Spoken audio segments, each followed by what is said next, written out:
filosofia manda prestar atenção naquilo que depende de você. E manda não gastar nem uma caloria com aquilo que não depende de você. Mas se como as nossas decisões dependem de variáveis que não controlamos, temos que acabar nos inquietando com tudo.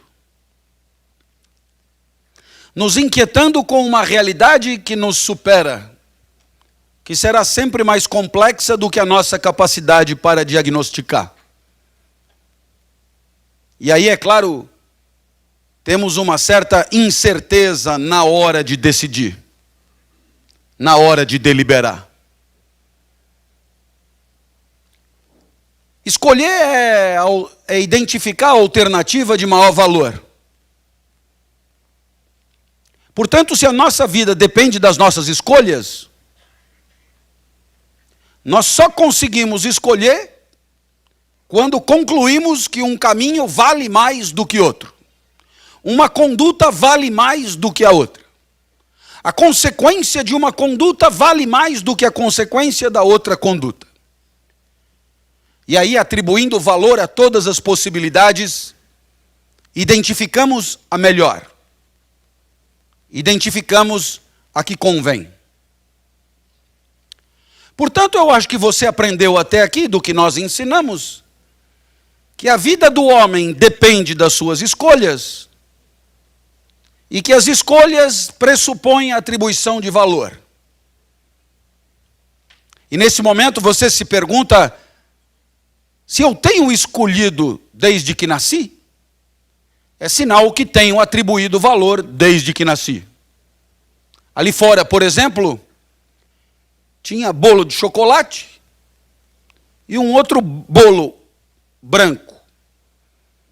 E claramente alguns optaram pelo de chocolate e os outros pelo branco. Algum tipo de valor atribuíram. Senão não conseguiriam fazer a escolha. Para entenderem bem como é que funciona a atribuição de valor, podemos lembrar de um professor. O professor aplica uma prova e dá nota ao aluno. A nota é o valor da prova. E você se lembra que você já tirou 7, já tirou 8, já tirou 9. Como é que será que o professor concluiu por essa nota? Ele comparou a sua prova com o gabarito, com a prova nota 10, com a prova de referência. Toda atribuição de valor pressupõe essa comparação. A comparação entre aquilo que você está valorando e o gabarito. A situação ideal. A situação perfeita. A vida nota 10. Assim, se Neymar é um grande jogador de futebol, nessa expressão grande jogador de futebol tem um valor. E esse valor, ele tem seu fundamento numa comparação entre Neymar e uma referência de jogador de futebol. Um jogador de futebol nota 10. Um jogador de futebol perfeito. Assim também, se Isis Valverde é uma linda mulher é um valor. E esse valor só é possível porque você compara Isis Valverde com uma referência de beleza feminina. Então, o que é que você aprendeu nesse momento? Que toda atribuição de valor pressupõe uma referência. E se você concluiu que o bolo de chocolate é melhor do que o bolo branco, é porque você comparou os dois a uma referência. Claro que na hora de viver, os problemas aparecem. Porque, diferentemente da prova do professor, a vida não tem um gabarito só. A vida não tem uma única resposta certa. Se você entra no exército, a primeira referência para a conduta é a disciplina. É graças a esta referência que você atribuirá valor às coisas que passarem pela sua cabeça. E é por isso que se chama de valores. É o que permite atribuir valor. Aí então a corneta toca às 5 da manhã, pode passar pela sua cabeça tirar um cochilo suplementar. Mas quando você vê que a referência é a disciplina, você levanta. Porque levantar na hora que a corneta toca é mais disciplinado do que continuar dormindo. Mas o mundo não é um exército só. E no asilo o primeiro valor é o repouso. A melhor vida é a mais repousante. O que se espera é que descansem. E se alguma corneta tocar às 5 da manhã, ninguém ouve. A disciplina manda levantar. O repouso manda continuar dormindo. A disciplina é valor, porque sem disciplina a vida é ruim. Repouso é valor, porque sem repouso a vida é ruim. Aí você olha e diz, mas eu tenho que decidir se eu vou levantar ou não. Claro, você terá que escolher entre disciplina e repouso. Coisa que eu acho que você já fez muito na sua vida. Professor, mas qual a resposta certa? Qual valor vale mais? A disciplina ou o repouso? Eu sei lá. Esse problema é seu. Por isso você é livre para decidir a sua vida. Eu pensei que, sendo o senhor professor de ética, o senhor saberia a resposta de qual valor vale mais. Não. Quem sabe a resposta são aqueles que têm uma vida pronta para você imitar. E esses você compra na livraria do aeroporto. E lá você encontrará 10 lições para ser feliz. 10 lições para ser líder, 10 lições para ter sucesso, passo a passo da liderança, como eliminar seu chefe, como passar a perna do seu aniversário, como dar prazer na cama, como aumentar o tamanho do seu negócio. O negócio é o empreendimento, lógico. O poder da sedução, o poder do discurso, o poder da língua. Casais inteligentes enriquecem juntos, casais inteligentes fogem juntos. Crianças francesas não engordam. Veja que são títulos que estão lá. Crianças francesas não engordam. Até onde vai o desprezo pela sua inteligência? Mais de 1 milhão de exemplares vendidos. Ou ontem estava em Congonhas, fui comprar um jornal e no caixa o último lançamento. 50 dicas para ser feliz para sempre. R$ 9,90. Aí a moça disse para mim, não quer levar? Está na promoção. R$ 9,90. Aí eu peguei e falei, é bom? Ela falou, é. Aí eu perguntei, você leu? Ela falou, li. E aí eu perguntei a ela, você então não vai morrer? Aí ela olhou um pouco apavorada e disse, não entendi. Eu falei, ué, se o autor do livro promete 50 dicas para ser feliz para sempre, você não vai morrer. Aí ela disse, não, eu acho que é só até morrer. Aí eu falei, mas então não é para sempre? Aí eu olhei para ela, ela já estava um pouco arrependida de ter oferecido o livro para mim. Eu olhei para ela e falei, como está a 23? Ela virou para mim e falou, parada. Aí eu perguntei, será que se eu pegar esse livro e botar do lado de fora do carro, os carros da frente vão sair e eu vou passar como Moisés no Mar Vermelho?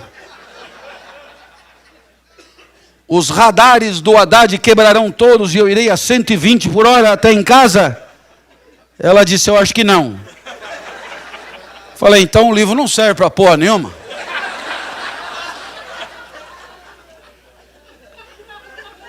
Nem R$ 9,90 vale. Eu espero que você tenha percebido que estamos devolvendo para você a tarefa de assumir as rédeas da própria vida. Estamos devolvendo para você a dignidade de decidir como é que você quer viver. Disciplina é valor, repouso também é. Para você perceber como não é biscoito, como não é fácil, como é que eu vou decidir entre disciplina e repouso, se eu preciso dos dois? Falemos da transparência. Você sabe que até a década de 80 a transparência era um conceito da ótica, atributo do vidro ideal. Da década de 80 para cá, o americano James Grunig importou o conceito de transparência da ótica para a ética. Faça de tal maneira que todos saibam de tudo sobre todos o tempo inteiro em qualquer lugar. E você dirá, a transparência é bem legal. De fato, a transparência diminui a mentira, a maracutaia, o cinismo, a hipocrisia, vantagens indevidas, ladruagens, tudo que era camuflado, na transparência aparece. Viva a transparência. Mas quando você vai jogar cartas, a primeira lição que você aprende é não mostrá-las. Porque o jogo de cartas é um jogo, e a condição da vitória é a ignorância das suas cartas por parte dos adversários. Se você exibir as cartas, você acaba com o jogo. Se você exibir as cartas, você estraga o jogo. O jogo precisa que você esconda as cartas. O jogo precisa do sigilo. O jogo precisa da confidencialidade. E isto aí é o contrário da transparência. Nesse momento você pensa, mas ninguém está preocupado com o jogo de cartas. Lixe-se o jogo de cartas. Tiramos o jogo de cartas e ficamos com a transparência. É que o jogo de cartas é só um exemplo. Um exemplo de todas as situações de convivência que se organizam em torno da ideia de jogo. E uma dessas situações é o mercado. Os americanos chamam os jogadores de players. E no mercado, se você tiver um projeto que você investiu muito tempo e dinheiro, o mais fundamental é que seu concorrente maior ignore o projeto.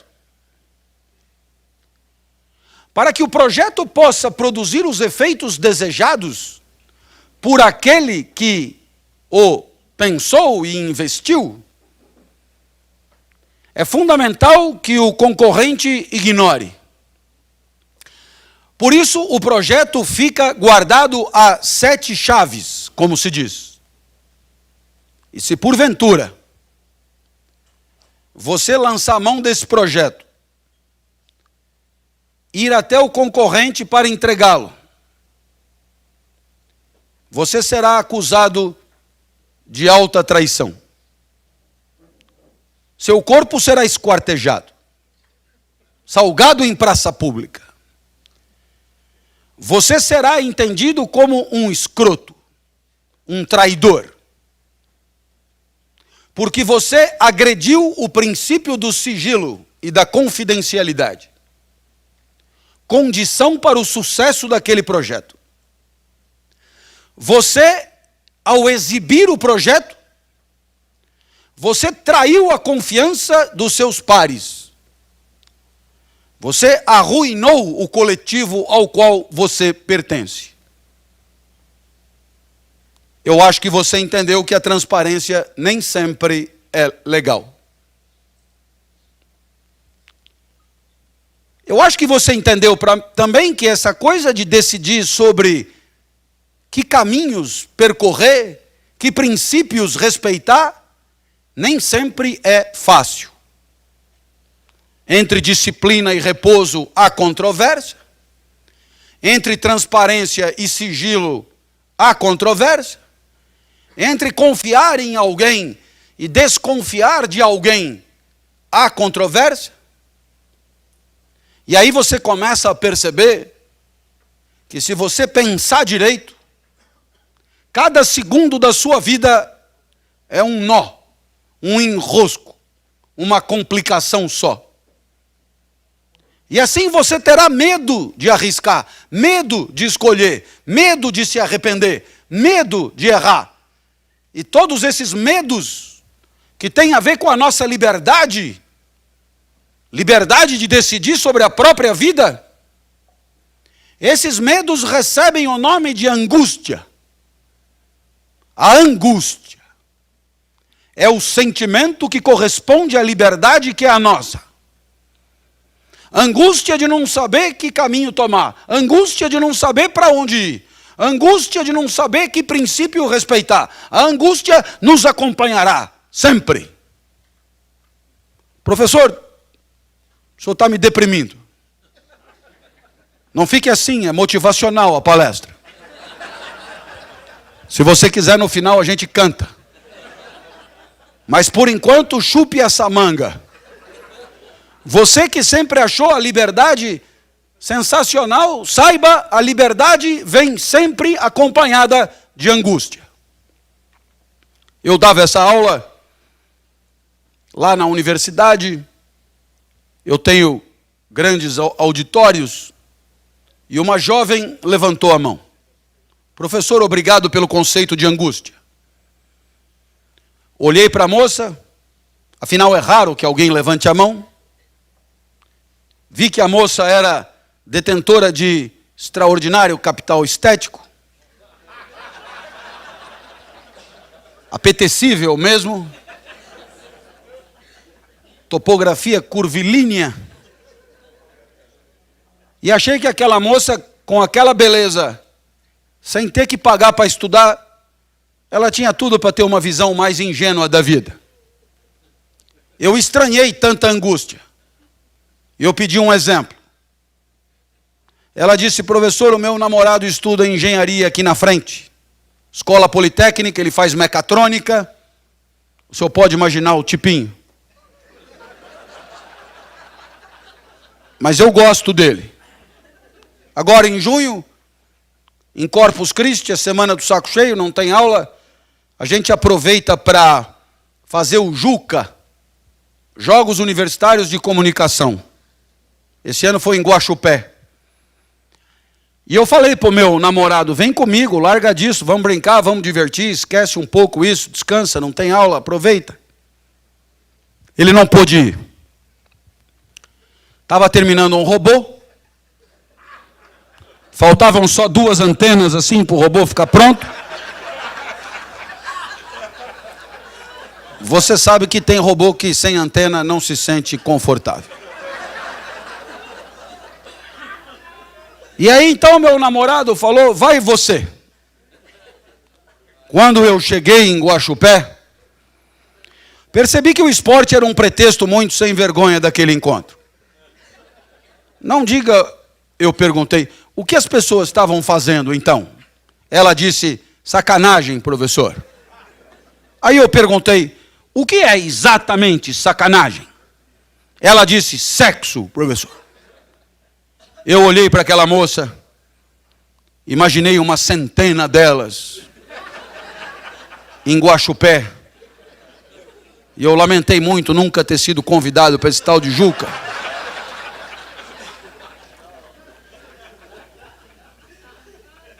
A cada moita um casal trepando.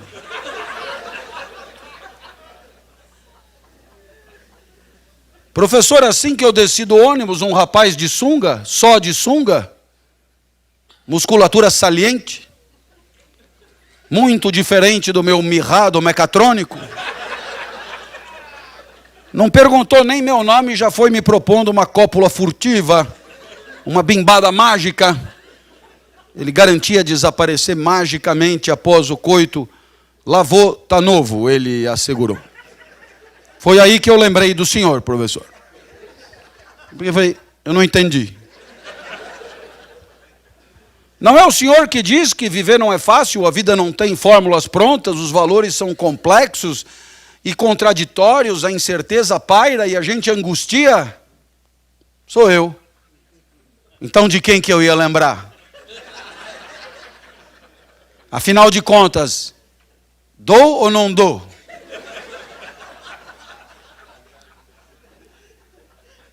Eu estava dando esse exemplo numa empresa americana, os americanos na primeira fileira puseram a tradutora do meu lado, que me atrapalhou muito.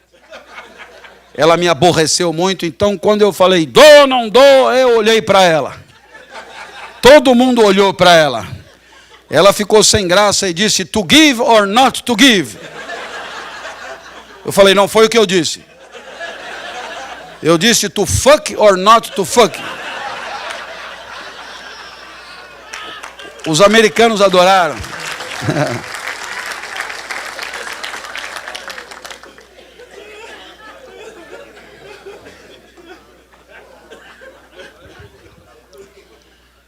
Como é que eu faço para decidir, professor? Essa moça poderia, na hora de responder para o marombado de sunga, ela poderia decidir a sua vida a partir de um valor. E esse valor vocês todos conhecem. É a fidelidade.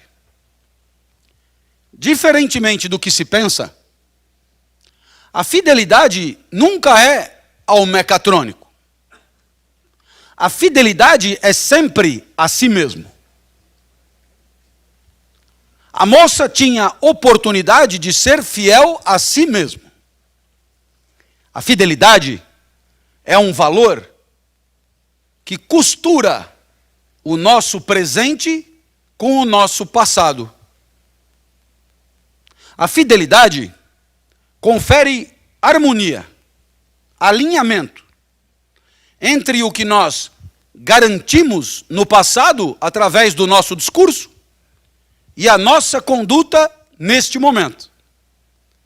A fidelidade é um respeito que podemos ter na hora de agir àquilo que dissemos um dia. A fidelidade, portanto, é sempre a nós mesmos. Funciona mais ou menos assim. Do passado até hoje, muitas células morreram, muitas células nasceram, mitoses, meioses, ideias passaram, sentimentos não existem mais, tudo em mim mudou. Mas eu ainda posso ser eu, porque eu ainda posso ter respeito por mim mesmo. Eu ainda posso agir hoje em função do que eu prometi ontem. Então, a fidelidade é este respeito ao próprio passado. Esta moça, 4 anos atrás, lá no começo da faculdade, ela logo começou a namorar o mecatrônico. E num domingo, nos primeiros encontros, às margens do Parque do Ibirapuera, essa moça virou para o mecatrônico e disse, eu gosto tanto de você, se eu visse você agarrado com outra moça, eu ia ficar muito triste. Então eu queria te propor uma coisa.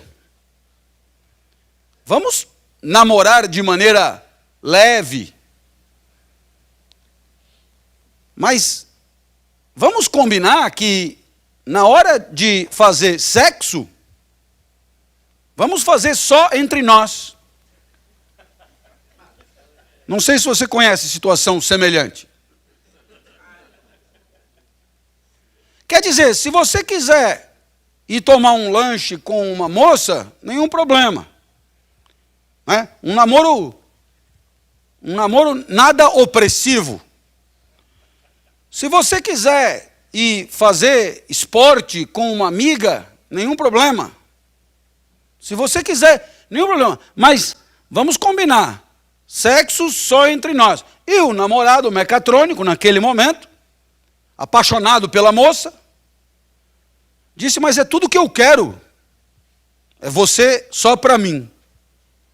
Então os dois se abraçam e estabelecem ali um acordo. E para esse acordo você entendeu. Tudo que você quiser fazer, faça. Mas quando for fazer sexo, só comigo. E isso foi proposto por esta moça há 4 anos.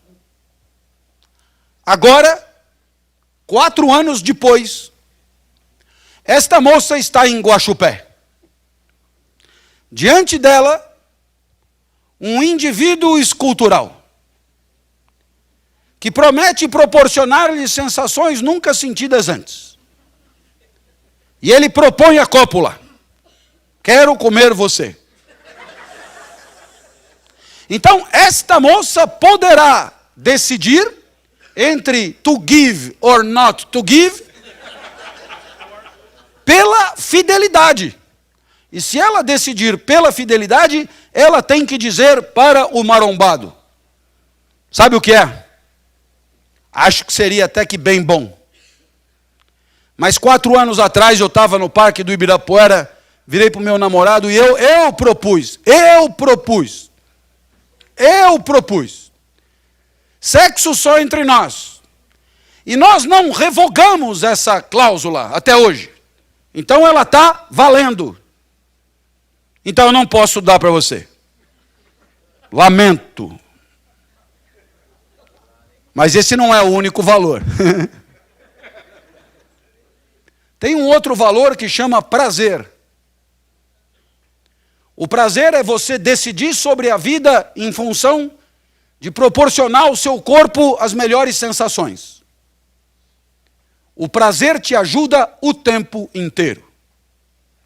Graças ao prazer, você liga o ar-condicionado, desliga o ar-condicionado, põe casaco, tira casaco, se acomoda na cadeira, vê do lado de quem vai sentar, vê se come mais, vê se come menos, vê o que come, vê se bebe, vê se toma água agora, toma água depois, toma um cafezinho, mais um pedaço de bolo, menos um pedaço de bolo. Cada decisão está o prazer atrás. O que será que vai agradar mais o meu corpo? Mais um pedaço de bolo, menos um pedaço de bolo, não sei o quê, uma coisa. Na hora de intimidades, ponho aqui, ponho ali, dou uma beijoca aqui, uma beijoca. O que será que vai agradar mais? O prazer está te ajudando o tempo inteiro.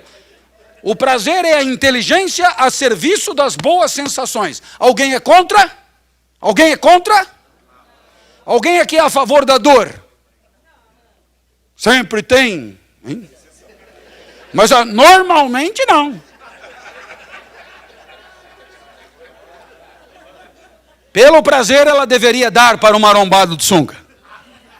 A fidelidade recomenda a castidade. O prazer recomenda a cópula. E a moça, angustiada. E você sabe por que você ri? Porque seja você quem for, já esteve nessa situação. Você já teve que decidir entre a fidelidade e o prazer. Todos aqui. Então sabem. Aí você diz, mas qual que vale mais? A fidelidade ou o prazer? Meu sei lá. Mas o senhor não sabe nada? Nada. Nem eu, nem Sócrates, que inventou a filosofia. Não sei. Eu só estou pensando com você. Eu espero que você tenha percebido que nós somos livres e angustiados. E somos só nós. Assim. Na natureza, tem um monte de coisa que vive e ninguém tem esse problema. Sabe por quê? Porque na natureza ninguém escolhe nada. Na natureza tudo é do único jeito que poderia ser. Imagina uma pera grudada na pereira se ela pudesse decidir não cair. Está chovendo hoje, vamos sujar toda, é melhor deixar para cair amanhã. Aí a pereira diz, eu acho melhor cair hoje. Porque amanhã você vai estar madura demais, quando cair vai se esborrachar. Aí a pera diz, eu não quero cair. Vão acabar me comendo. E essa é a história da pera que decidiu apodrecer na pereira. Ridícula. Não há pera que apodrece na pereira. Pera, quando tem que cair, cai e acabou. Pera não escolhe. Pera não decide. Pera não delibera. Pera não é livre. Então pera não tem angústia. Se você comeu uma pera angustiada,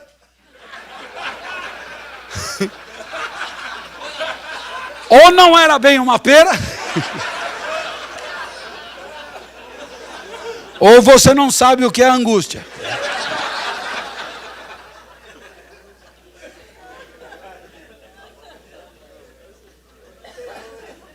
Mas o meu filho tem 27 anos, o mais velho.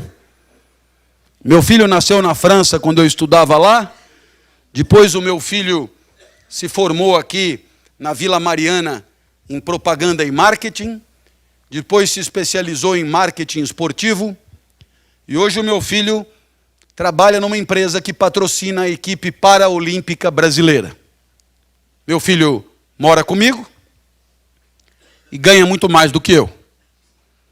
Então eu olho para ele e eu me pergunto, será que ele não vai vazar daqui algum dia? Não.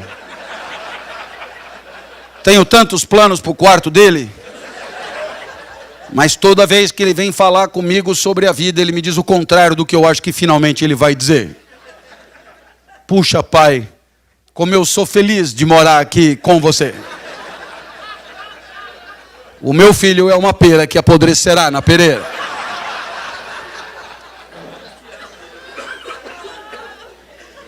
Como você observa, peras quando tem que cair, caem. Mas nós não. O homem inventa, cria, improvisa, inova, empreende, é livre.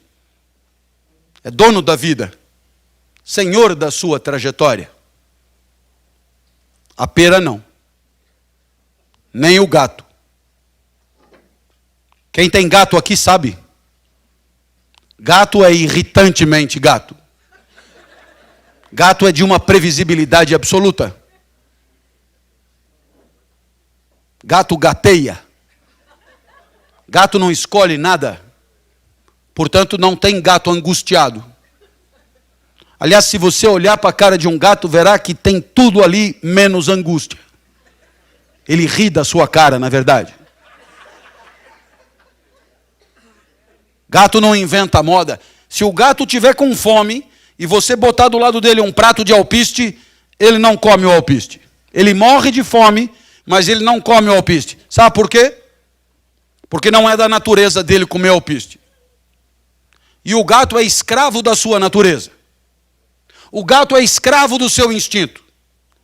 No instinto do gato já tem todas as respostas para uma vida de gato. O gato não inventa moda. O gato morre, mas o gato não come alpiste. Para um gato pensar em matar a fome comendo alpiste, equivaleria a você pensar em matar a fome comendo um criado mudo. Claro que eu me refiro ao móvel.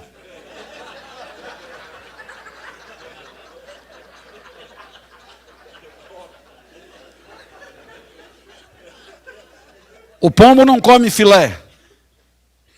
E você sabe que você não é nem gato nem pombo. Porque você não é escravo do seu instinto. Porque o seu instinto não dá conta da vida. Porque um recém-nascido abandonado à sua própria sorte é um recém-nascido morto em 2 horas. Porque o homem precisa aprender a viver. Porque o homem precisa ir além do seu instinto. Porque o homem tem que inventar a vida. Porque o homem é livre. E é por isso que se ele tiver com fome, ele come o alpiste fácil. Hoje ele chama de linhaça. Ele come também o filé assado, cozido na chapa frita, cavalo cru, cru com ovo cru. Se o calo apertar, ele come o gato. Boneca inflável. Antigamente se dizia que o céu é o limite, mas o homem já furou o céu há muito tempo. Para o homem não há limite. O homem inventa, cria, improvisa, inova, empreende, pensa em soluções nunca pensadas para situações nunca vividas antes. O homem é livre e angustiado. E graças à sua liberdade, graças às possibilidades de controlar a sua vida, de pensar para viver, o homem criou condições únicas na história do planeta para sobreviver. Porque no nosso caso a vida não está pronta. Um gato vive como gato desde que gato existe. Lá no Império Romano, o gato já vivia como vive o seu gato hoje. Mas no nosso caso, não. Não pense que Júlio César passou um WhatsApp para Cleópatra propondo uma bimbada no domingo à tarde. Isso não aconteceu.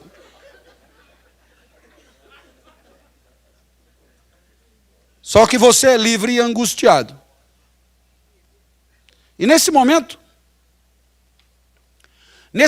você percebe que para diminuir a tua angústia, tendemos a abrir mão da liberdade que é a nossa. O sucesso da autoajuda está aí. Já que você é medroso, covarde, e tem medo de arriscar, então eu te darei 50 dicas, 10 lições, 30 processos, 20 verdades. Porque assim você se deixa escravizar. E quando você não se sente mais responsável pelas próprias decisões, a angústia diminui. Mas quando você percebe que a coisa depende de você, você olha de um lado, olha do outro, olha para frente, olha para trás, e vê que é você com você, velho, sou eu a decidir para onde caralhos eu vou, aí é foda.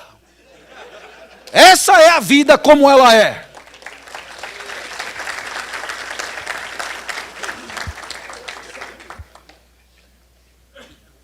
Para poder fazer essa escolha, cada um de nós tem que entender o que de mais importante tem que acontecer na vida.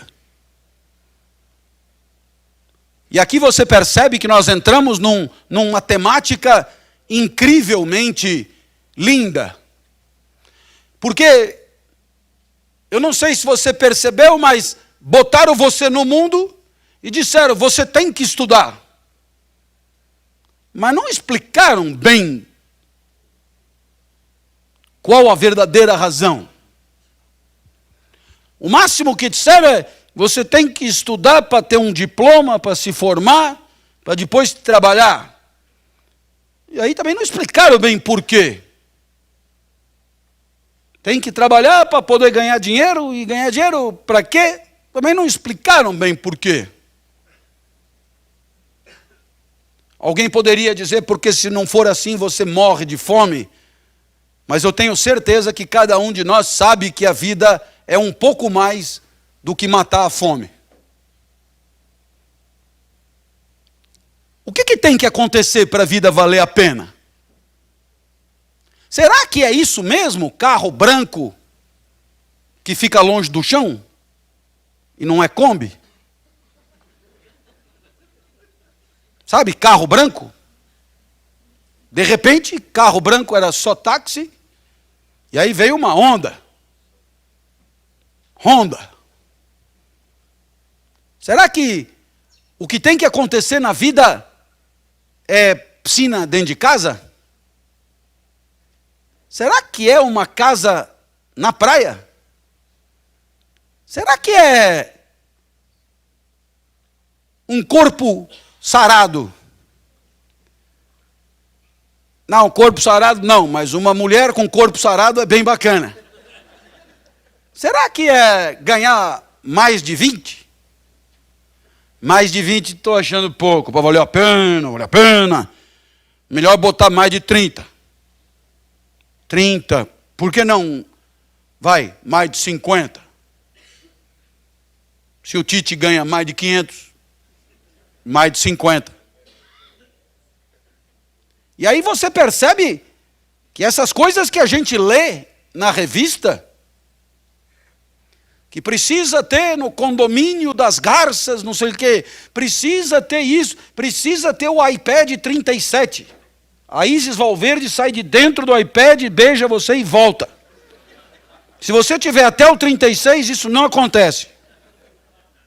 Para ter a versão feminina com o Rodrigo Santoro. E aí você percebe que tudo é meio tosco. Até porque se você vai conversar com as pessoas que têm o helicóptero, o iate, a casa, o iPad e não sei o que, não sei o que lá, elas parecem inquietas ainda.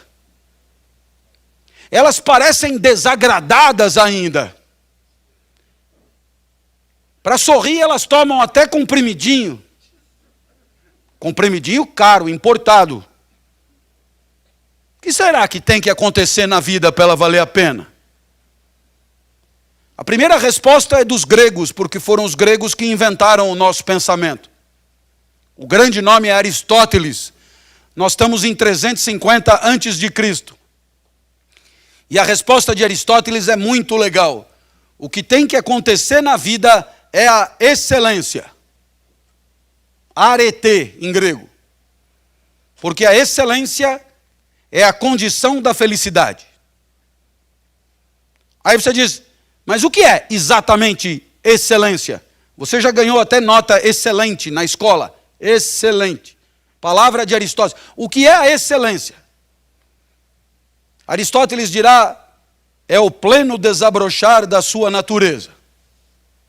Então, se você imaginar uma planta, você planta, a planta está pequena, muda, uma goiabeira, aí a goiabeira vai ganhando corpo, depois uma puta goiabeira, uma puta árvore, e aí a natureza parece que alcançou o seu apogeu. A árvore pequenininha virou uma árvore gigante. Nossa, claramente a vida deu certo.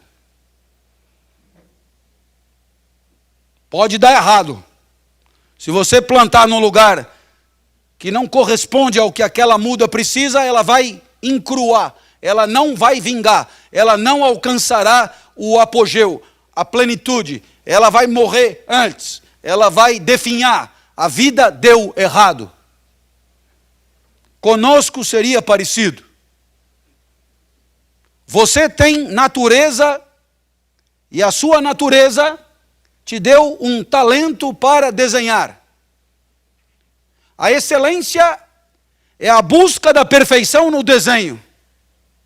Assim como a goiabeira busca alcançar a maior árvore possível, a excelência do pequeno desenhista é no desenho, do pequeno cantor é no canto, do pequeno corredor é na corrida, do pequeno nadador é na natação, do pequeno professor é na sala de aula, e assim por diante. Cada um de nós tem recursos naturais, tem talentos, você sabe disso. A criança que é boa de desenhar é impressionante.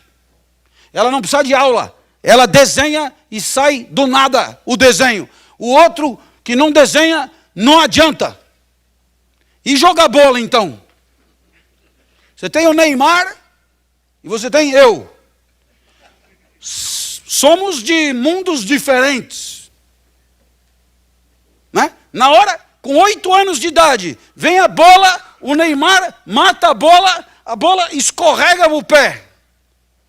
Com 8 anos de idade, vem a bola acerta na minha cara com óculos e me derruba no chão.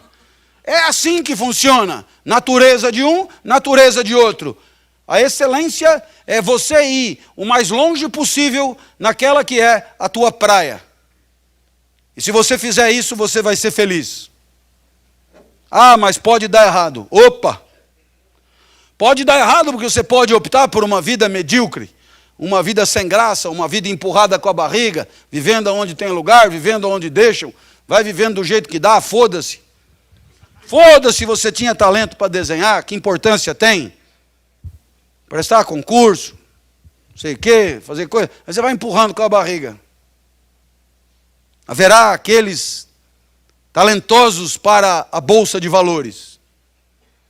E haverá aqueles que trabalham na Bolsa de Valores porque dá dinheiro. A diferença está na felicidade. Até os 13 anos a minha vida foi um fracasso. Até os 13 anos, cada segundo da vida era triste. Até os 13 anos eu não tinha a menor ideia da minha natureza. Eu não podia buscar a excelência porque eu não sabia qual era a minha praia.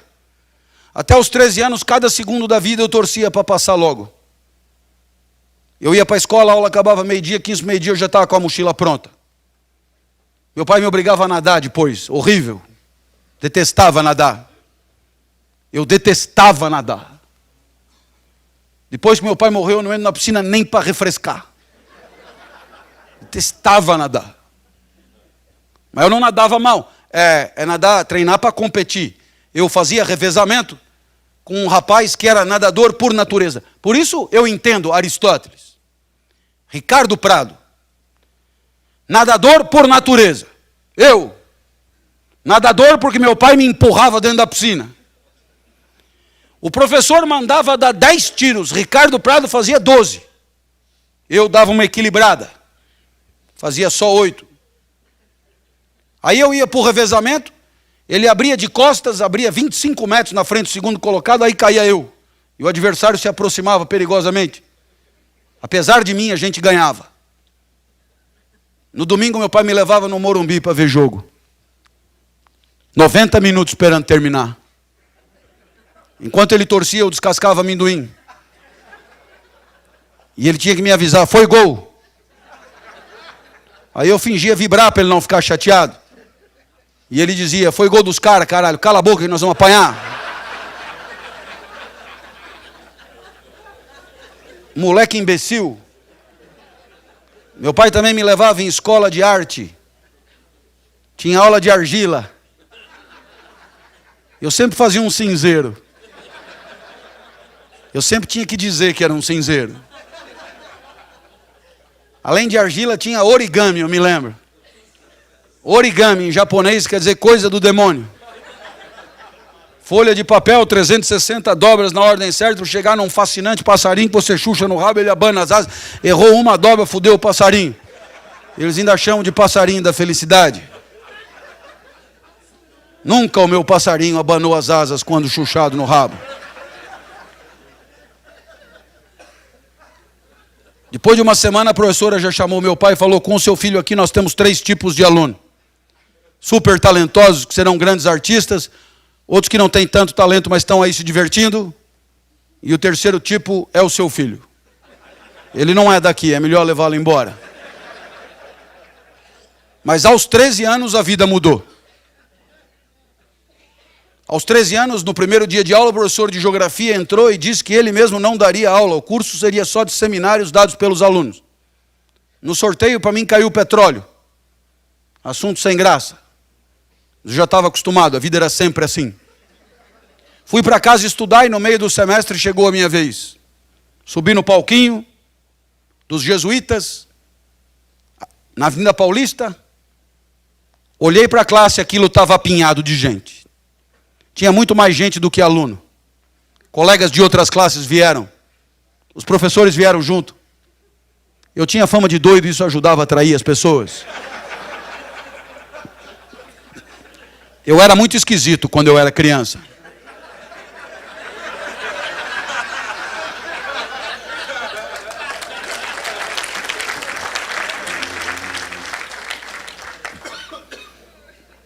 Eu sei porque você aplaudiu. Mas eu era mais esquisito quando eu era criança. Eu sei que quando eu olhei aquilo cheio de gente pela primeira vez, eu gostei de estar onde eu estava. E se você quiser uma boa definição de felicidade, que tal essa? Um instante em que você gosta de estar onde você está. Pela primeira vez foi bacana. Pela primeira vez eu não estava com a mochila pronta. Pela primeira vez eu não queria que aquele momento acabasse. Pela primeira vez eu queria que aquele momento demorasse o máximo possível. E para ter certeza que ia demorar, eu não começava.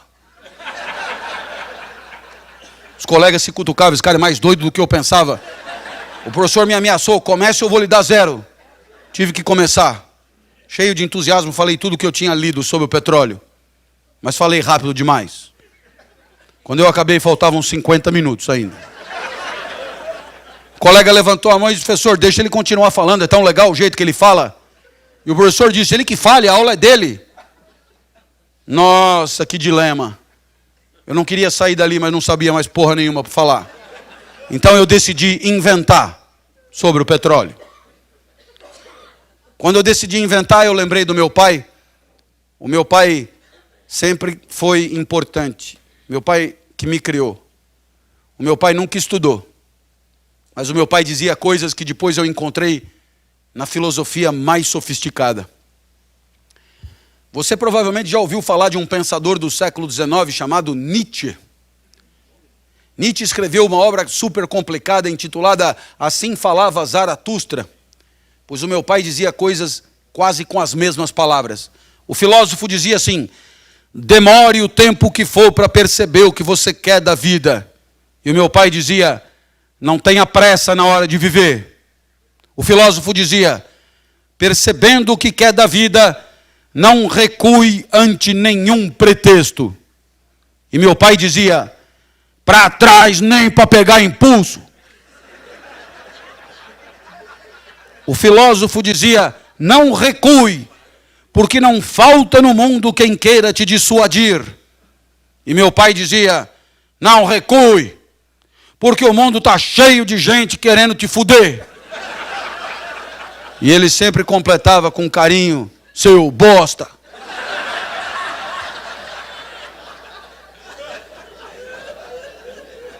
Eu lembrei do meu pai, eu decidi inventar, não ia ter mais volta. Olhei para todo mundo e falei: olha, o que eu falei até aqui está no livro, é só ler. A partir de agora eu peço que anotem. Porque o que eu disser não está escrito em lugar nenhum. Eu olhei para trás e vi que o professor intrigado abaixou os óculos. Tive medo, mas eu lembrei do meu pai. Seu bosta. Aí então eu comecei: não adianta nada ter petróleo no seu território se o petróleo não presta. Tem petróleo bom e tem petróleo ruim. Tem petróleo que não energiza porra nenhuma. Da onde eu tirei isso, não me pergunte. Mas dando palestra na Petrobras, eles me garantiram que a intuição era perfeita. Tem petróleo que não presta mesmo. Eu já sabia aos 13 anos. Aí eu olhei para todos e disse: todos sabemos que o melhor petróleo do mundo é o petróleo da Romênia. Começaram a anotar. Achei fascinante eles anotarem. Então eu esclareci: do norte da Romênia, claro. Região da Moldávia. A Moldávia não existe. Eu tirei das aventuras de Tintim. Eu olhei para trás e vi que o professor balançava assim. Ele devia estar pensando: eu não sei porra nenhuma disso, cara não pode estar zoando com a minha cara. Não sei nem onde fica a Moldávia. Eu vi que era hora de quebrar ele no meio. Eu vi a fragilidade dele. E eu perguntei: o senhor sabia disso? Ele olhou assustado para mim e disse: não, não sabia. Eu falei: então anota para aprender alguma coisa.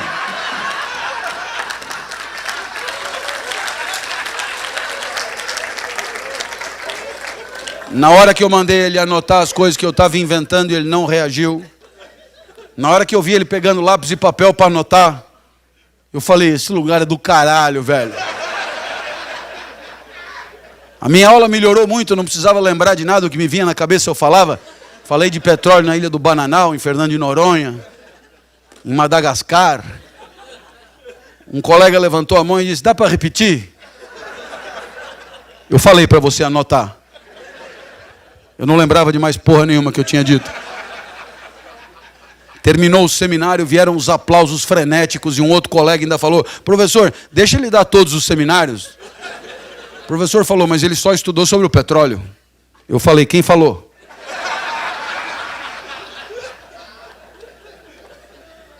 Saí dali, fui encontrar o Fusca branco do meu pai, fui correndo. Meu pai nunca tinha me visto correr, nem andar, eu me arrastava. Ele achou até que fosse assalto.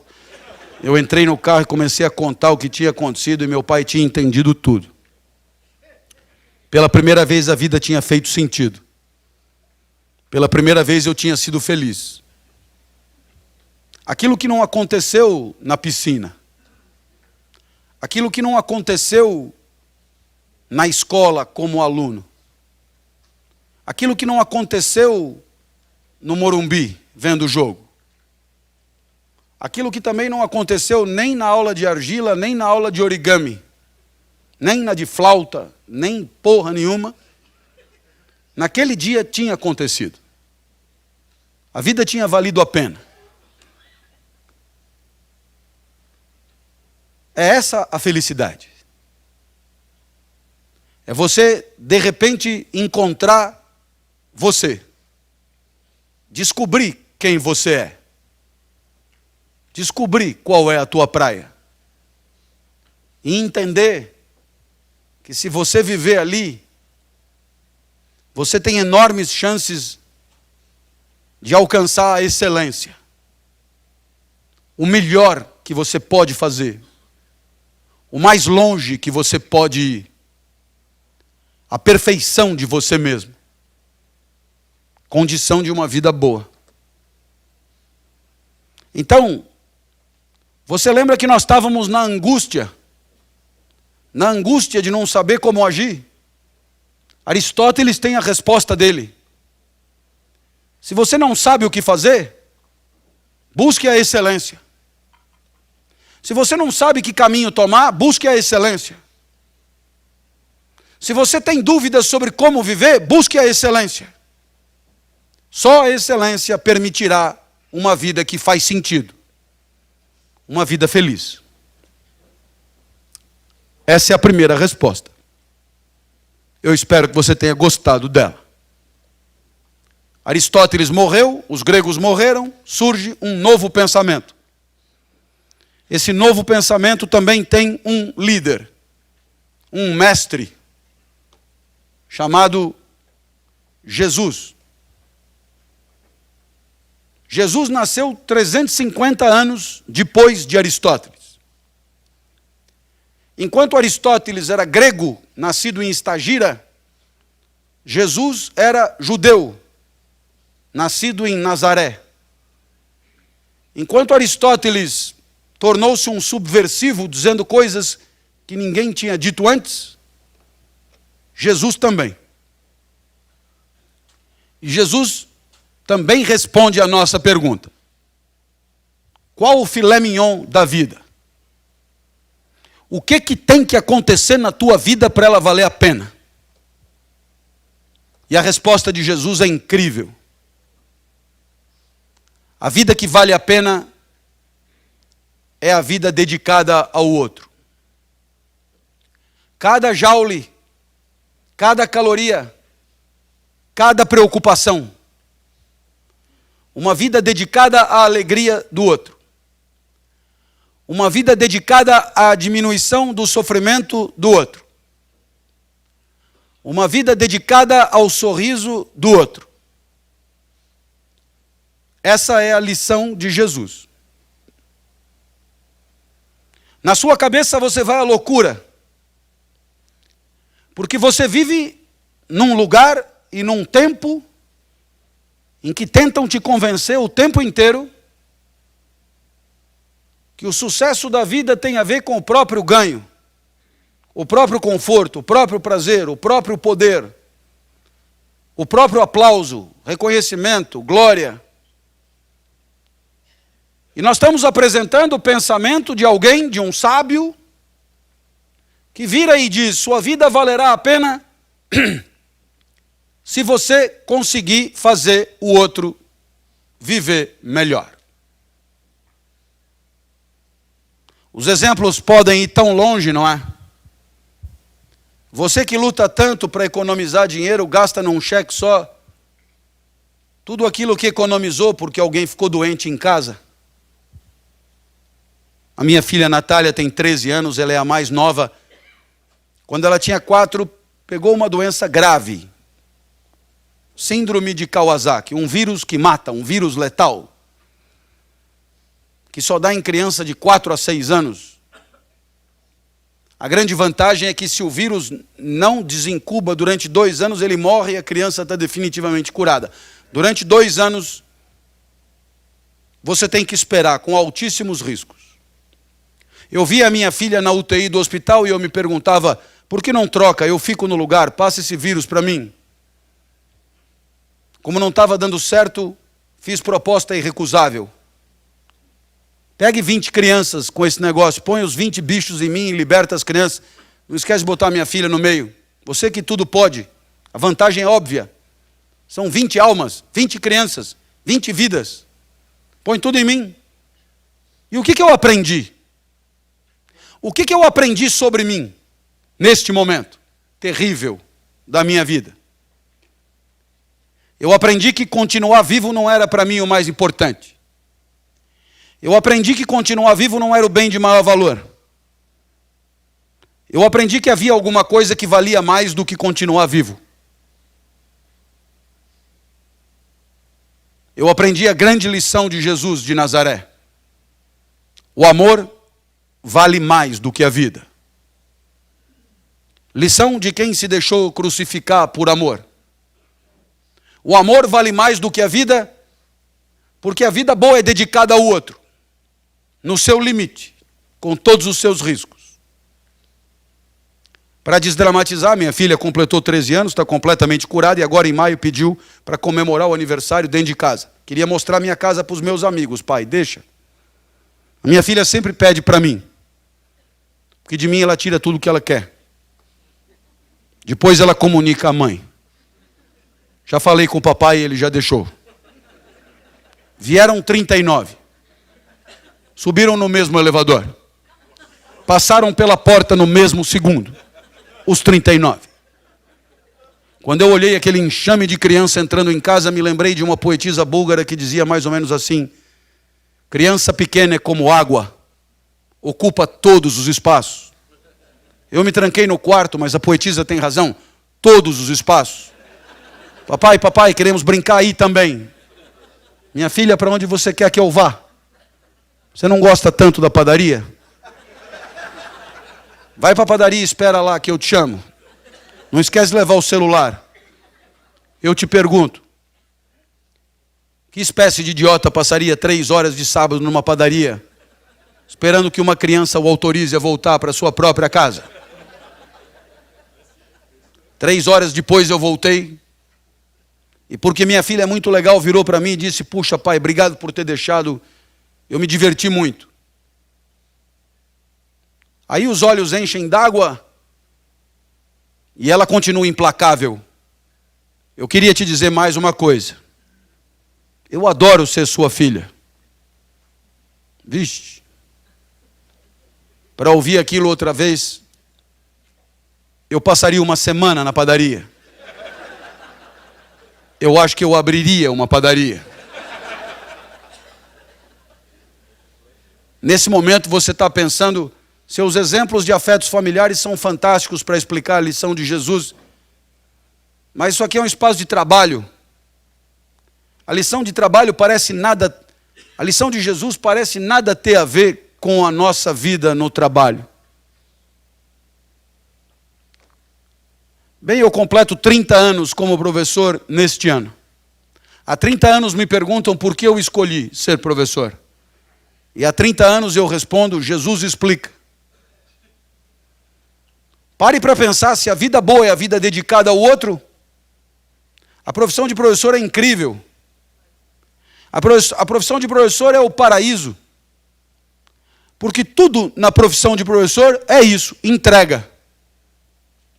É o aluno que aprende, é o aluno que se forma, é o aluno que se capacita, é o aluno que se prepara, é o aluno que se posiciona no mercado, é o aluno que volta para estudar, tudo é para ele, tudo é por ele. Se a vida boa é dedicada ao outro, a profissão de professor permite enxergar o impacto do seu trabalho na vida melhor de quem se beneficia com ele.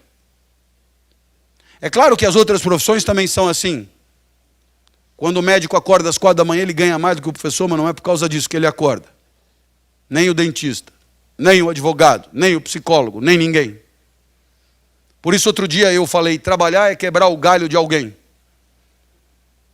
Trabalhar é quebrar o galho de alguém com competência, com protocolo, com método, com formação, com inteligência, com sistema, com o que você quiser. Você tem razão, mas trabalhar é quebrar o galho de alguém. O sentido do trabalho está no outro. A lição de Jesus é pertinente. E mesmo para aquelas empresas que vivem dramático contexto competitivo, Mesmo para aquelas empresas que têm que vender milhões de celulares a cada dia. Mesmo para essas empresas e seus vendedores, o sentido do próprio trabalho nunca estará num gráfico de pizza. Nunca estará nos zeros e nos milhões, nem nos bilhões. O sentido do trabalho de alguém que vende o celular é ficar sabendo que o comprador do seu celular se acidentou e graças ao celular pôde pedir socorro.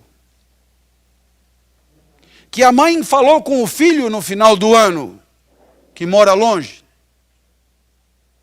Que a esposa mandou para o marido distante a foto do bebê recém-nascido. Graças ao celular. O sentido do trabalho está no outro. No impacto de alegria que podemos proporcionar. E se você continua trabalhando em nome do próprio enriquecimento, eu espero que um dia se dê conta que não precisa jantar 5 vezes na mesma noite. Jante só 4. Fará bem para você. Ofereça a quem não tem o que comer. Lição de Jesus de Nazaré. O filé mignon da vida é consagrá-la ao outro. Bem, eu espero que você tenha gostado dessa segunda lição, porque ela também nos ajuda. Se você tiver em dúvida entre a fidelidade e o prazer, entre a disciplina e o repouso, entre a confiança e a desconfiança, entre a transparência e o sigilo, para Aristóteles, você deve buscar a excelência de si mesmo. Para Jesus, você deve buscar a alegria de quem está perto. Vou terminar essa fala com uma terceira resposta. Mais perto de nós, de um grande mestre chamado Spinoza, que já aprendeu com Newton que a vida é energia. Energia emanada por um aglomerado de matéria que dura um certo tempo. Quando a energia acaba, a vida acaba. E a energia que é a nossa, de cada um de nós, ele vai chamar de potência de agir. Essa potência de agir oscila. Outro dia fui ao centro da cidade, matar saudade dos tempos que estudava lá como aluno. Era terça-feira, prato do dia, rabada com polenta e salada de agrião. Pedi uma, o encontro com a rabada não foi bom. A pequena dor da minha potência. Você sabe que se a potência de agir chega no zero, a vida acabou. Portanto, você será uma luta contra a potência zero. Todas as células são um exército. É preciso expulsar a rabada pequenadora. E aí expulsa. Por cima, por baixo. Cheguei no hospital medonho. Completamente enrabado. Aí me deram um Buscopan, Plasil na veia, uma enfermeira apetecível, e o meu corpo reagiu. Vitória sobre a rabada. Às vezes não precisa ficar doente. Quando eu acordo 5 da manhã para levantar, é difícil. Potência de agir baixíssima. Muita gente não é assim. Muita gente, quando levanta, levanta num pulo, acorda cantando e abre a cortina. São pessoas do mal mesmo. Movidas por forças demoníacas. Você tem alguém assim em casa, livre-se enquanto for tempo.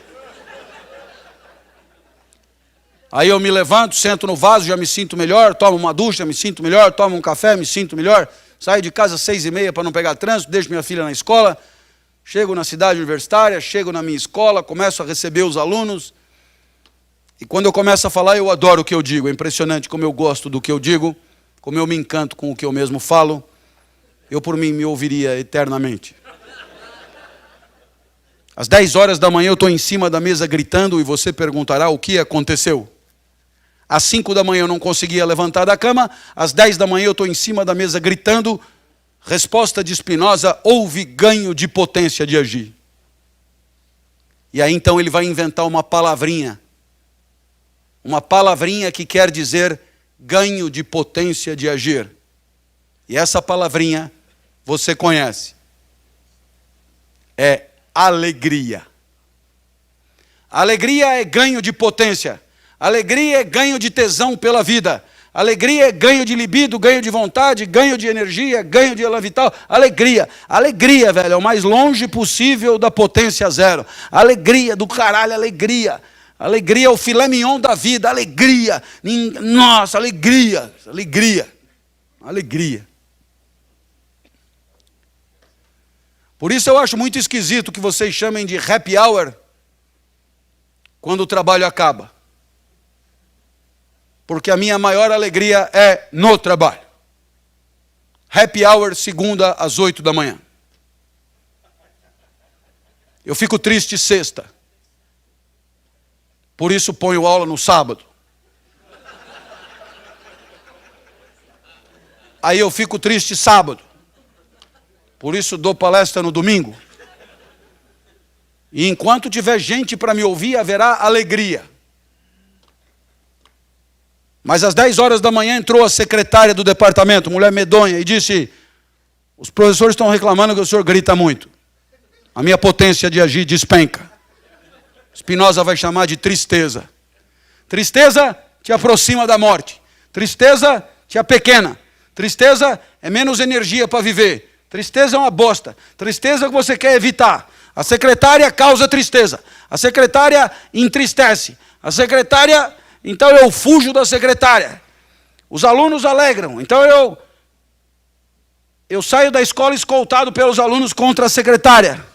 Eu não posso encontrar a secretária porque a secretária me brocha, me apequena, elimina a minha tristeza, é medonha. E quando eu pergunto para onde foi a minha tristeza quando a secretária entrou, o aluno responde: foi para o saco. E eu digo: antes tivesse ido para o saco, é um belo lugar para ter potência de agir. Desapareceu mesmo a potência de agir. Eu acho que você percebeu que a gente vai vivendo e tem horas que a potência sobe, tem horas que a potência desce.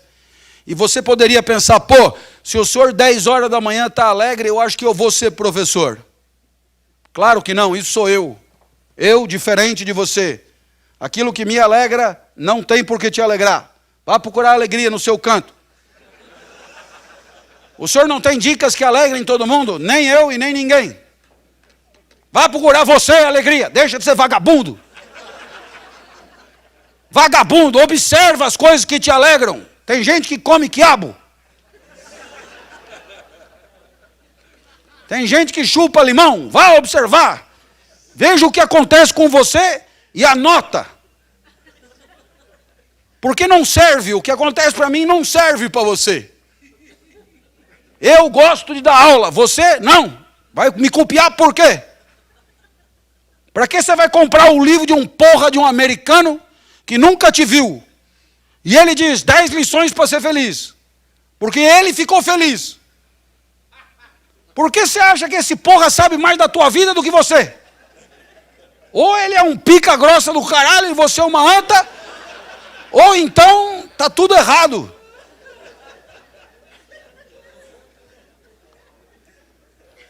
Não tem fórmula para todos. Meu médico virou e falou: o senhor já melhorou a sua dieta? Eu falei: sugira algo.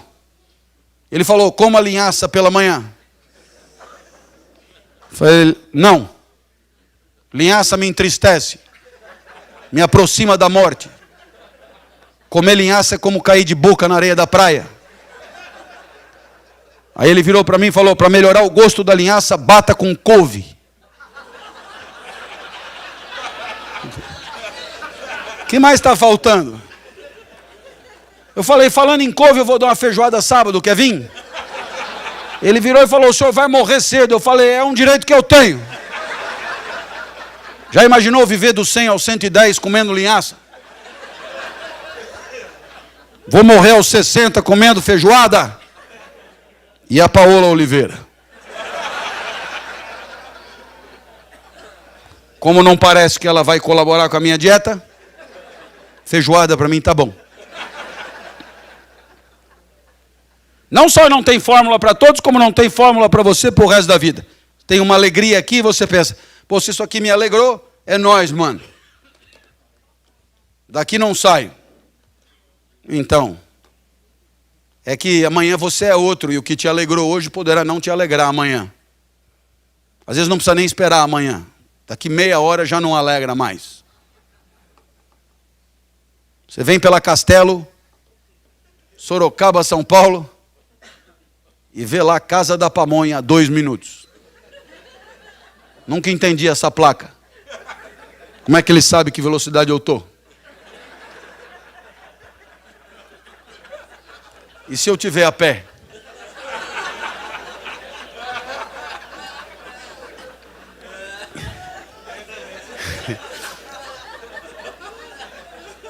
Você chega na porra da Casa da Pamonha, o cheiro da pamonha já entra no carro, você saliva, aí você olha para a pamonha amarelinha, você pega a pamonha quentinha, você tira o elástico, você desencapa a pamonha, desencapa a pamonha, desencapa a pamonha, desencapa a pamonha, desencapa a pamonha, aí você degusta a pamonha, nossa, a pamonha do caralho, a pamonha alegradora, a pamonha energiza, pamonha boa, pamonha espetacular, pamonha te distancia da morte, a pamonha maravilha, aí você comete um erro a não cometer. Se essa pamonha me alegrou, então pamonhas me alegram.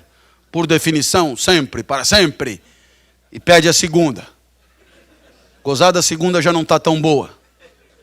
Aliás, a segunda nunca é tão boa.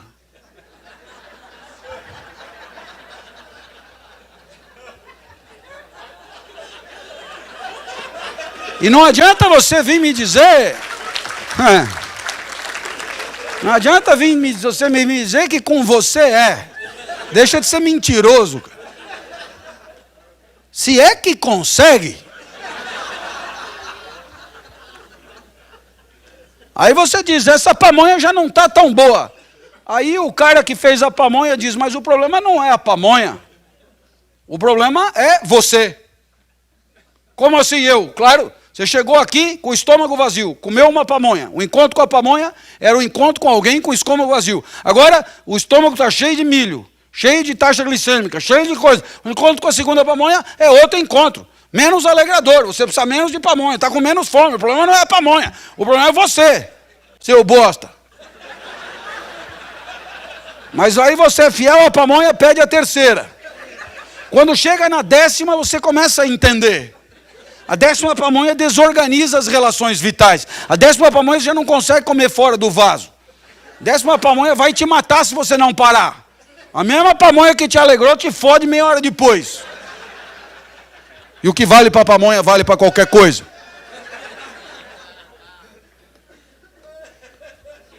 Matrimônio, por exemplo. Quase sempre a lua de mel corresponde à primeira pamonha. Espetacular, docinha, amarelinha, quentinha. Você desencapa a pamonha, desencapa a pamonha, desencapa a pamonha. Inesquecível. Depois de 5 anos não aguenta mais ver pamonha. Aí você resolve inovar e pede para comer um curauzinho.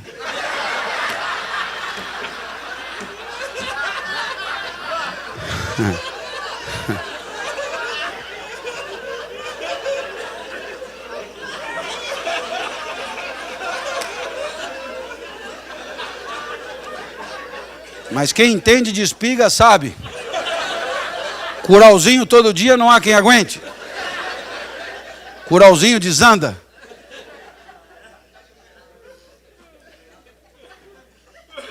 Nem pamonha, nem curau, nem linhaça, nem porra nenhuma. A vida é uma sequência de encontros inéditos com o mundo. A recomendação é que você entenda que no final das contas você é livre. Você pode buscar a excelência, você pode buscar a entrega, você pode buscar a alegria, mas o fato é que você vai ter que escolher. Não só o seu jeito de viver, mas também o seu jeito de conviver. É isso que hoje a gente chama de ética. E nesse livro, Ética e Vergonha na Cara, diálogo entre mim e meu grande parceiro, Cortella, a gente definiu ética desse jeito. A inteligência compartilhada a serviço do aperfeiçoamento da convivência. Somos livres para escolher como queremos conviver. Somos inteligentes para pensar. Saber que não precisa ser do jeito que é. Pode ser melhor do que é. É por isso que na primeira aula eu digo aos meus alunos, só a primeira aula é obrigatória, porque nessa primeira aula você dirá como você quer conviver aqui. Diga tudo o que passar pela sua cabeça. Eu não garanto que vamos adotar, porque tudo que você disser será submetido ao debate do coletivo. Mas a gente vai chegar num acordo. E depois disso, aí você volta se quiser. Porque uma das características desse meu curso é essa. Só vem aqui quem quer. Todo mundo volta. E alguns ainda trazem a mãe. Professor, eu voltei para casa, contei para minha mãe como foi a primeira aula, minha mãe não acreditou, trouxe para ela ver. Dá para ela entrar? Deixa eu ver a mãe primeiro. O menino queria mostrar o que nós combinamos. O que nós combinamos são princípios de convivência. O que cada um pode e não pode fazer para preservar a boa convivência. E o que eu prometi, de minha parte, foi aguerrimento. Aguerrimento didático. Eu não prometi brilhantismo, nem genialidade, porque eu não tenho. Mas aguerrimento, sim. E cada vez que eu me exaltava, o menino cutucava a mãe. Olha, eu falei. Você costura relações de confiança toda vez que você é fiel. Lembra da fidelidade. Prometi aguerrimento ontem. E hoje, a minha aula tem aguerrimento. Aí a pessoa confia. A confiança é a consequência da fidelidade. Na terceira aula, a mãe trouxe a irmã. Melhor do que ela ainda. Hoje as aulas são assistidas por muita gente. Muitas pessoas aqui as acompanham. Estima-se uma média de 60 mil cada aula. Um Maracanã lotado. Vendo aula de ética ao mesmo tempo. E isso é porque confiam. E se confiam é porque eu tendo a ser fiel. Fiel ao que eu mesmo prometi. Desde que eu trabalho. Uma senhora de uma liga de senhoras religiosas me ligou. Professor, eu sou sua aluna do programa de terceira idade, acompanho o senhor há 3 anos, adoro o senhor. O meu sonho é que o senhor venha dar uma palestra na nossa liga. O senhor vem? Com muito prazer. Professor, eu sei que o senhor é um profissional, mas o dinheiro que eu arrecadar vai todo para as crianças com câncer que a gente ajuda. Pode ser? Com muito prazer. Professor, só mais uma coisinha, não é nada pessoal, eu adoro o seu jeito. Mas tem umas amigas mais idosas do que eu. Pensei, nossa, elas vão conseguir chegar? Não, elas já moram lá. Não dá para o senhor pegar leve? Pega leve. Pega leve na energia, no aguerrimento, nos exemplos, nos palavrões, não custa nada, vai assustar as meninas. Dá não, dona. Esse é meu jeito. E eu não posso prometer o que eu não vou fazer. E depois quem é que vai comprar os ingressos? Ah, professor, é todo mundo que adora o senhor, vai bombar, o senhor vai ver. E essas pessoas que gostam de mim e que vão comprar ingresso para me ver, o que elas esperam de mim? Será que elas esperam de mim uma aula xoxa, morna, esgarçada, sem tesão, sem vício, sem emoção, sem palavrão, sem aguerrimento? Não, elas não. Então por que nós vamos traí-las? Avisa aí suas amigas higienizadas. Se quiser ajudar as crianças com câncer, vai ser com caralho e tudo. Olha, eu nunca falei tanto caralho numa palestra como naquela. Eu só vi as velhotas se acomodando na cadeira, mas depois do quinto caralho eu acho que se afeiçoaram. Porque já pediram outra palestra. Professor, olha, só não pode esquecer o caralho. Tem certas coisas difíceis de deixar em casa, dona. Os valores da gente. Quem será que tem razão? Qual é o filé mignon da vida? A excelência, o amor, a alegria ou a fidelidade? Provavelmente os quatro têm razão. Até porque os quatro prometem a mesma coisa.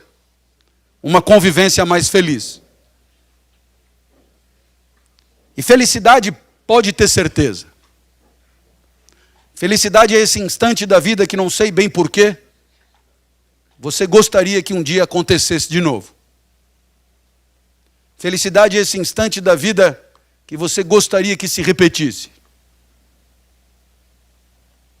Tomara tenha sido assim nessa última hora e meia. Que pelo menos por um segundo eu tenha te surpreendido, você tenha rido, desfrutado, aprendido, pensado em trazer a mãe. Se alguma dessas coisas aconteceu, admita, nesse segundo, você foi feliz. E se eu sair de casa, a única meta que eu tinha para bater aqui era essa. Aliás, eu acho que essa é a única meta que importa. A meta das metas. Proporcionar a alguém que eu nunca vi um mísero segundo de felicidade. Tenho a mais absoluta certeza de que se todos nós nos empenhássemos para bater essa meta e nos esforçássemos para proporcionar a alguém que não conhecemos um mísero segundo de felicidade, todos nós patrocinaríamos para nós e para os nossos filhos uma sociedade muito melhor, mais honesta, mais digna, mais limpa. Tomara de fato você tenha desejado repetir um segundo. E tomara Deus permita que repitamos um dia. Muito obrigado e até a próxima, se Deus quiser.